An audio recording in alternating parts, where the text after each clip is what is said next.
Otep, cher Kamit, aujourd'hui c'est question-réponse. Un épisode qui est réservé spécialement aux abonnés. Donc je commence par remercier déjà ceux qui font le partage de nos vidéos, ceux qui nous suivent depuis déjà plus de 3 ans, ceux qui posent des questions également, c'est très bien. Je vous encourage à poser des questions. Ça permet d'aider la collectivité afin qu'on puisse évoluer ensemble. Question-réponse également, c'est pour vous apporter, ce qu'il faut les recherches personnelles, vous apporter les éléments de réponse en ce qui concerne la spiritualité, vos expériences spirituelles que vous faites, ce que vous vivez comme expérience spirituelle. Voilà. Alors, la première question, comment vivre normalement si votre âme est capturée par les sorciers? Il faut noter que quand votre âme est capturée par les sorciers, vous ne pouvez pas vivre normalement. Vous aurez constamment des maladies incurables, vous serez constamment poisseux parce que vous n'avez pas la vibration nécessaire pour pouvoir être dans votre mission de vie. Vous n'êtes pas dans votre vibration de base, donc automatiquement vous serez poisseux parce qu'on a pris une partie de vous. Vous serez poisseux, vous serez constamment malade, vous aurez constamment des cauchemars. C'est des signes clairs que votre âme est prise quelque part. Donc, vivre normalement avec une âme capturée, c'est impossible. La seule chose à faire, c'est libérer votre âme pour commencer. Pour libérer votre âme, c'est très simple. Il vous suffit donc de travailler sur vous, à vous purifier, augmenter votre taux vibratoire, faire vibrer vos différents corps automatiquement. Dans cette partie de vous là, puisque vos corps vont être bien alignés, cette partie de vous là qui a été prise vous reviendra parce que voilà, vous avez augmenté votre fréquence, et qui dit augmentation de fréquence renvoie également à la reprise de son pouvoir de base. Quand vous avez repris votre pouvoir de base, ça veut dire que le sorcier n'a plus d'effet sur vous et vous pouvez récupérer tout ce qui est à vous. Mais quand vous ne vibrez pas assez haut, quand la fréquence est tellement basse, automatiquement, le sorcier aura toujours le dessus sur vous. Question suivante. Rêver de demander la signification de ses rêves dans un rêve. Cela signifie tout simplement que vous devez apprendre à décortiquer vos rêves. Vous devez veiller à comprendre la signification de vos rêves. Vous avez l'habitude peut-être d'oublier ou de négliger. Et surtout en cette période dans votre vie, vous devez comprendre, faire l'effort de comprendre chacun de vos rêves. Question suivante. Si je rêve et je ne vois pas mes rêves se réaliser, mon troisième œil est-il fermé? Non. Vous pouvez rêver de quelque chose et vous ne voyez pas la chose se réaliser alors que vous avez un troisième œil actif. Par exemple, quand vous avez le troisième œil, vous allez plutôt être conscient dans votre rêve, vous allez bien voir les choses dans votre rêve, mais vous pouvez voir les choses et ça ne se réalise pas. Par exemple, vous avez rêvé que vous êtes vous êtes en France alors que vous vivez au Tchad, vous n'êtes jamais allé en France. Vous vivez que vous êtes en Suisse alors que vous vivez dans le continent américain. Donc, avoir des rêves qui se réalisent et qui ne se réalisent pas, ça n'a rien à voir avec l'ouverture du troisième œil. Celui qui a un troisième œil va plutôt rêver et être conscient de ses rêves. Voilà, la personne dit encore qu'il y a 2 fois, elle ne se rappelle pas. Justement, si vous ne vous rappelez pas de vos rêves, à ce niveau-là, on dira que le troisième œil est sale, qu'il est fermé, il ne fonctionne pas correctement. Parce que normalement, vous devez vous rappeler de vos rêves et vous devez être conscient, vous devez voir les rêves de façon claire. Pas que vous rêvez, on vous a proposé un truc, on vous a donné quelque chose, vous ne savez pas vraiment ce que c'était, est-ce que c'était bleu ou jaune et tout ça. Ça veut dire que le troisième œil ne fonctionne pas correctement. C'est pourquoi on fait les méditations et les exercices de purification pour que cela soit plus facile. Question suivante. Quelle est la différence entre le bas astral et le haut astral? Le bas astral, c'est renvoie aux basses fréquences. Le haut astral renvoie à une fréquence haute. Le bas astral va renvoyer au monde astral dans lequel le sorcier se projette pour prendre des sortilèges, pour être en contact avec les vibrations nocives, pour les transmettre à la cible. Le haut astral, le mage va s'y connecter pour pouvoir attirer les énergies angéliques, les énergies divines, pour pouvoir aider, guérir, apporter du bien à la communauté.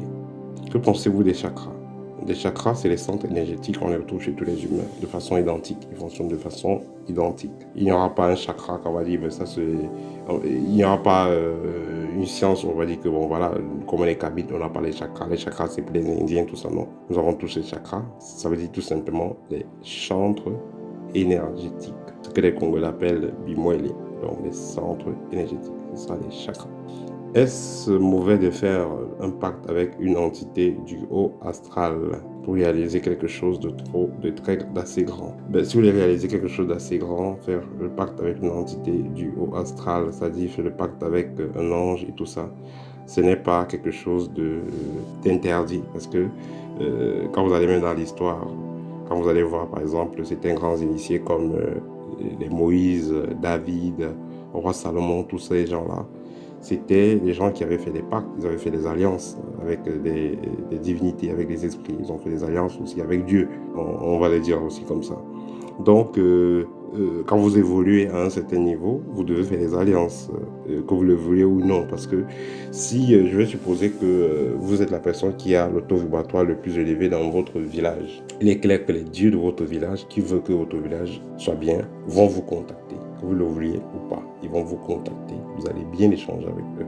Et ils vont vous dire donc qu'est-ce qu'ils voudraient que vous fassiez. Ils vont vous proposer dans leur aide et ils vont vous donner les conditions par rapport à leur aide. Ils vont dire, bon, voilà ce qu'on peut t'accorder. On aimerait que tu fasses ceci ou cela, mais tu ne devrais pas faire ceci ou cela. Donc là, maintenant, vous serez bien calé. Vous saurez exactement ce qu'il y a lieu de faire et qu'est-ce qui va se passer plus tard, vous le saurez. Là, c'est une alliance... moi, je vais dire que c'est une alliance matique.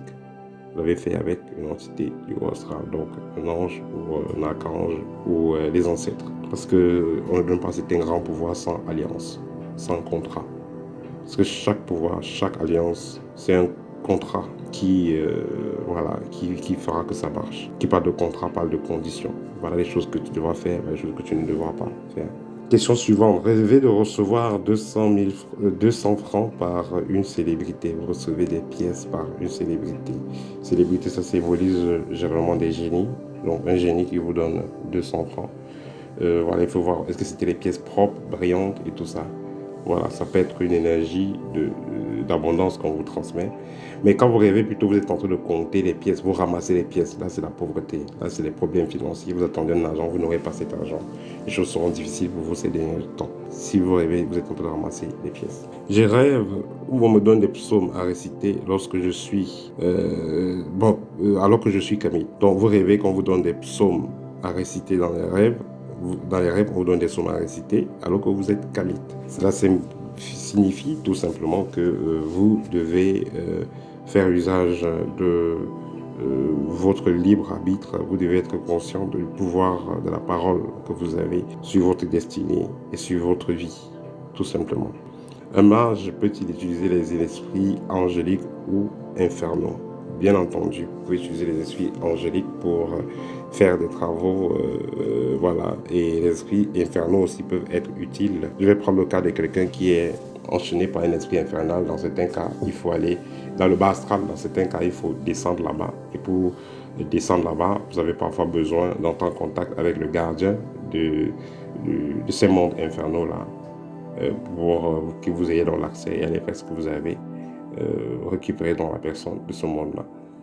Parfois, vous avez besoin de connaître le nom de certains démons qui ont pris certaines personnes en otage pour pouvoir, donc comme ça, libérer ces personnes qui sont en otage.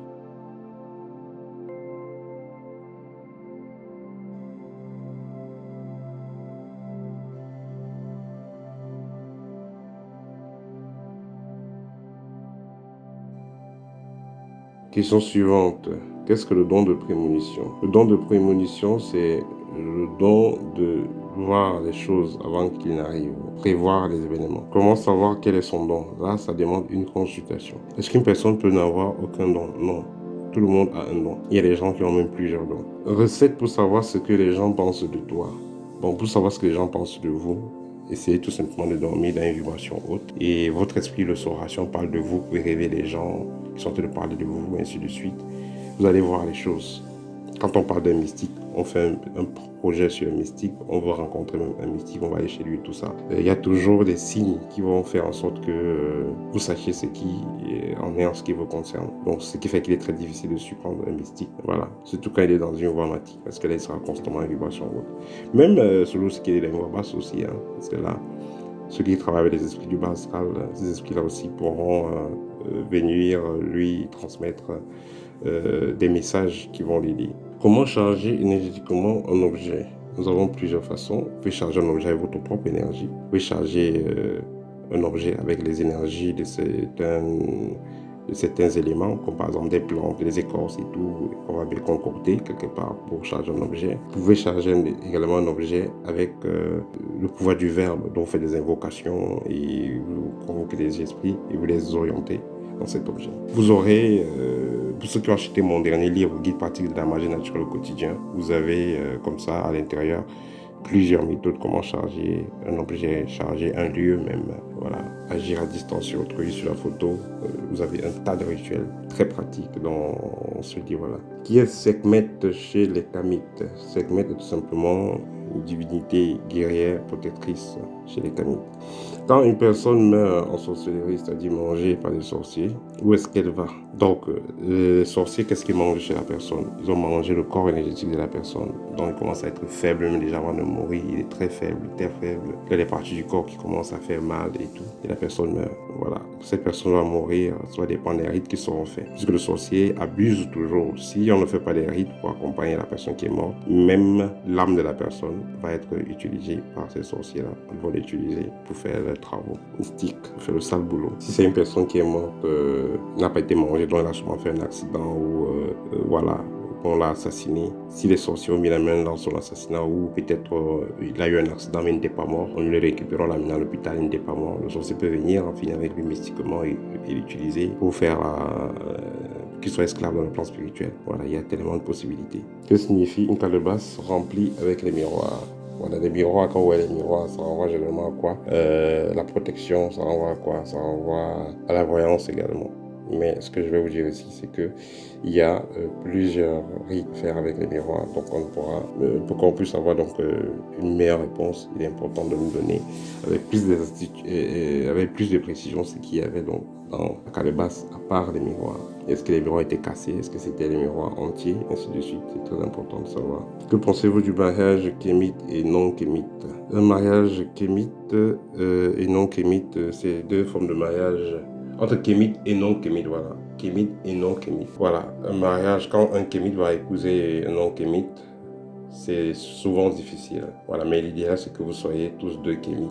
Donc, même si un était kémite, il attire l'autre dans la voie kémite, voilà, qu'il lui présente cette voie-là. Mais quelqu'un qui connaît bien cette voie kémite, en présentant ça à son partenaire, le partenaire va accepter. Parce que votre partenaire soit chinois, asiatique, européen, tout le monde a besoin d'être en contact avec ses ancêtres. Tout le monde a besoin d'être en contact avec l'univers. Tout le monde a besoin d'être en bonne santé, d'entretenir son corps.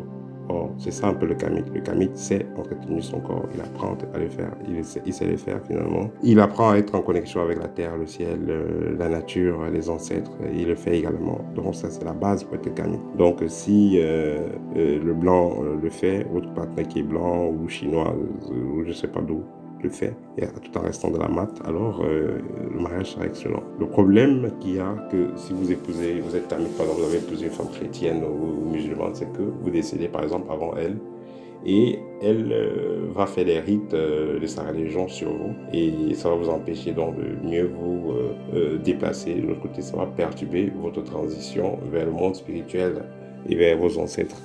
Donc voilà l'un des problèmes qu'il y a aussi, c'est que elle si vous êtes décédé avant elle pourra donc amener vos enfants chez les pasteurs, prêtres et autres, se faire bénir, baptiser, tout ça. On pourra manipuler les énergies et vous n'aurez pas vraiment besoin de ça. Dernière question, pourquoi est-ce qu'on trace les cercles de protection avant de faire l'invocation des esprits? Les cercles de protection sont un langage, je vais dire bilatéral, un langage qui est connu par les humains et l'esprit, donc l'invocateur et l'invoqué. Donc c'est un code de communication que le monde physique, le monde spirituel connaît très bien. Vous avez donc des morceaux de craie, vous avez des morceaux de charbon, ou un bic même, ou un feutre, mais qu'on a eu à bénir. Vous avez dans ça, vous tracez le cercle autour de vous et vous faites des invocations. L'esprit lui également le soir. C'est un peu comme quand vous avez pris de la craie et vous faites un cercle autour d'une fourmi.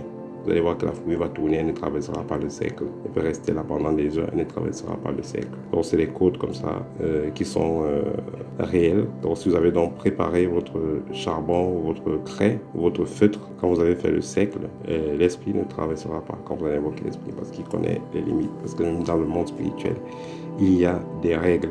C'est un peu comme ceux qui ont vu les films des vampires. Qu'est-ce qu'on dit? Si vous n'avez pas demandé, si vous n'avez pas donné l'autorisation au vampire d'entrer, il n'entre pas. Il fait qu'il ait l'autorisation. C'est dans les films de vampires. C'est un exemple que je vous donne. Pour dire que dans le monde spirituel, il y a des accords qui sont respectés, doivent respecter à tous les niveaux.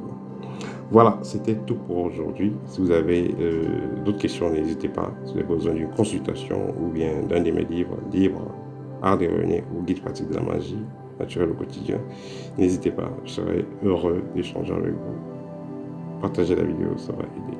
Au thème.